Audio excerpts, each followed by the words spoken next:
আজকের ভিডিওটা সকাল থেকে শুরু করছি। অনেক দিন থেকেই আমার সকালবেলা রুটিনটা সবার সাথে শেয়ার করা হয়, তাই ভাবলাম আজকে সকালবেলা থেকে আমি কিভাবে সবকিছু করে থাকি, সবকিছু ম্যানেজ করে বাচ্চাদেরকে সবকিছু রেডি করি সেটাই আপনাদের সাথে শেয়ার করব। সকালে উঠে আমার এরকম করে 5টা ডিম করে নিতে হয়। যখন আমি ডিম খাই একসাথে 5 জন যেহেতু আমরা, তাই 5টা ডিম করে নিলাম। আর হচ্ছে এই যে চা ছাড়া তো চলবেই না, তাই চাটা ফটাফট করে রেডি করে ফেললাম।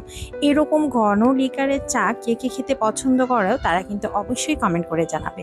আর হ্যাঁ, আরেকটা কথা বলে রাখি, আজকের ভিডিওটা প্রথম থেকে শেষ পর্যন্ত অবশ্যই দেখার অনুরোধ রইল। আর যদি ভিডিওটা ভালো লাগে অবশ্যই লাইক কমেন্ট শেয়ার করতে ভুলবেন। এই যে নাস্তা করে নিলাম, একটা পাউরুটি, একটা ডিম আর হচ্ছে একটু দুধ চা। এতটুকুই নাস্তা। যেহেতু আমি ডাইটিংয়ে আছি, মানে এখন আবার নতুন করে শুরু করেছি, তাই এইভাবেই নাস্তাগুলো খাই সব সময়। আর এখানে হচ্ছে আমি একটু ম্যাগনেসিয়াম খেয়ে নিয়েছি। এটা অনেকদিন থেকে আমার হাড়ের প্রবলেমের কারণে এক ভাবি আমাকে গিফট করেছেন। উনি বলল যে আপনি এটা খেয়ে দেখতে পারেন, এটা অনেক ভালো। এটা বাইরের দেশে থেকে আনানো, তবে দেশের মধ্যেও পাওয়া যেতে পারে। আর সাথে হচ্ছে একটা ক্যাপ নিয়ে নিয়েছিলাম, কারণ এখন ডায়েটে রয়েছে। আর ডায়েটে তো তোমরা জানো অনেক চুল পড়ে যায়, চুল পড়ার একটা সম্ভাবনা থাকে, এই জন্যই হচ্ছে সাথে ক্যাপটাও খাই আমি রেগুলার। আমি হচ্ছে এখন রান্না বান্নায় চলে আসলাম। এদিকে বাচ্চাদের তো পড়াশোনা চলছেই, যেহেতু একা হাতে অনেকটা কাজ করতে হয়, তাই নিজের কাজগুলোকে সুন্দরভাবে গুছিয়ে নিয়ে করার চেষ্টা করি। জানি না কতটুকু করতে পারি, আসলে চেষ্টা করি নিজের সবটুকু দিয়ে নিজের সংসারটাকে সুন্দর করে রাখতে। সুখী হওয়া বা সুখে থাকা ব্যাপারটা অনেকাংশেই নিজের উপর। এই যেমন যে নিজে সুখী হতে চায় না, তাকে আকাশের চাঁদ এনে দিলেও তাকে সুখী করা সম্ভব নয়। বরং অজুহাত দেখিয়ে বলবে, আমি কি আকাশের চাঁদ চেয়েছি নাকি? কে বলেছে এত কষ্ট করতে? অন্যদিকে যে সুখী হতে চায় তাকে যদি বলা হয় তার জন্য আকাশের চাঁদ আনা হবে, সে জানে এটা অসম্ভব কাজ, তাও সামনের মানুষটার চেষ্টা দেখে তাতেই সুখ খুঁজে নিয়ে নিজেকে সুখী দাবি করতে এক মুহূর্ত বিলম্ব করবেন। সুখী থাকতে বা সুখী হতে কিন্তু আহামরি কিছু লাগে না, কেবল প্রয়োজন একটু চেষ্টা আর ধৈর্য, সেই সাথে খানিকটা মানিয়ে নেয়া, মেনে নেয়া। একটু সরবে সে করবে, আর একটু আমি করব, আমি তুমিতেই আমরা হয়। বিয়ের বহু বছর পরেও যখন কোনো মেয়েকে দেখবেন শিশুর মতো সরলভাবে প্রাণ খুলে হাসতে, প্রজাপতির মতো রঙিন হতে, পাখির মতো ডানা ঝাপটাতে, মন মতো কাপড় পরে ইচ্ছে মতো ঘুরতে, নিজের স্বপ্নের ডিগ্রি নিতে বা চাকরি করতে, তার প্রায়োরিটি লাইফস্টাইল রুচি রাতারাতি বদলে না যেতে, ধরে নিতে পারেন যে সে অনেক অপেক্ষার পরে সে একজন স্ট্রং মাইন্ডসেটের পুরুষ পেয়েছে, যে জানে সে বিয়ে করেছে আরেকটা মানুষকে, শোকেসের পুতুলকে নয়।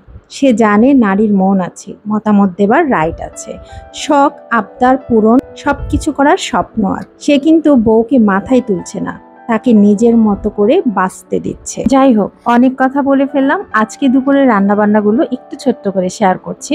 এখানে বেগুন আলু দিয়ে মাছের একটা ঝোল করেছিলাম, একদম পাতলা করে। আর হচ্ছে ঝালটাও অনেক কম দিয়েছি, কারণ বাচ্চারা খাবে যেহেতু, সেজন্য ঝালটা একটু কম রেখেছি। আর এখানে হচ্ছে খুব স্পেশাল একটা খাবার, আমার ফ্যামিলির সবাই খুব পছন্দ করে। এখানে হচ্ছে গরুর যে হাড় গোড় থাকে সেগুলো দিয়ে বুটের ডালটা রান্না করছি। এটা আমার ফ্যামিলির বাচ্চা থেকে বড় সবাই অনেক বেশি পছন্দ করে। যাই হোক, দুপুরে রান্নাবান্নাটা শেষ করে এখন চলে আসলাম বাচ্চাদের জন্য বিকেলের নাস্তায় একটু পুডিং তৈরি করতে। পুডিংটা আমি হচ্ছে চুলার মধ্যেই করি, আমি ওভেনে করার থেকে আমার মনে হয় চুলারটা অনেক বেশি ভালো হয়, সে অনুযায়ী আমি করে নিলাম। আর হচ্ছে বিকেলের দিকে এই যে দুপুরে জামা কাপড়গুলো সব হচ্ছে ওয়াশিং মেশিনে কেচে ফেললাম, কিন্তু রোদে দেওয়ার কথা একদমই সময় পাইনি, মানে এত পরিমাণ ব্যস্ত ছিলাম। আর কাপড় চোপড় দেওয়ার কথাই একদম মনেই ছিল না, তো সেগুলো করে আমি সেগুলো হচ্ছে রোদে দিয়ে দিলাম। আর এখানে হচ্ছে এই যে বাচ্চার ঘর যেহেতু অনেক পরিমাণে অগোছালো থাকবেই, এটাই স্বাভাবিক, তো হচ্ছে সেগুলো একটু রুমটা হালকা পাতলা করে হচ্ছে আমি গুছিয়ে রাখছি, কারণ যত বেশি গুছানোতে লেট করব তত কিন্তু বেশি আরো অগোছালো লাগবে। আর অগোছালো তো আমি একদমই থাকতে পছন্দ করি না, আর বাচ্চাদেরকেও সেটা মোটামুটি মেনটেন করার চেষ্টা করি যে বাচ্চারাও যেন অগোছালো একদম না থাকে। আর রাতে হচ্ছে বাচ্চাদের জন্য সকালে যেহেতু করে ওঠা হয়, মানে খুব আর্লি যে উঠবো এমনটা সময় পাই, যেহেতু ঘুমটা খুব ভালো করে ইদানিং হচ্ছে না, সেজন্য হচ্ছে রাতেই হচ্ছে আমি রেডি করে রাখছি বাচ্চাদের জন্য একটা প্যানকেক রেডি করে রাখবো, যাতে বাচ্চারা হচ্ছে স্কুলে হচ্ছে টিফিনের যে প্রিপারেশনটা থাকে সেটা একদমই লেট না হয়। এই জন্য হচ্ছে আমি রাতেই রেডি করে রাখছি। এখানে 2টা ডিম ফেটিয়ে আমি হচ্ছে চিনি দিয়ে এটাকে খুব ভালো করে মিক্স আপ করে এখন হচ্ছে ভ্যানিলা এসেন্স আর বেকিং পাউডার দিয়ে রেডি করে নিচ্ছি।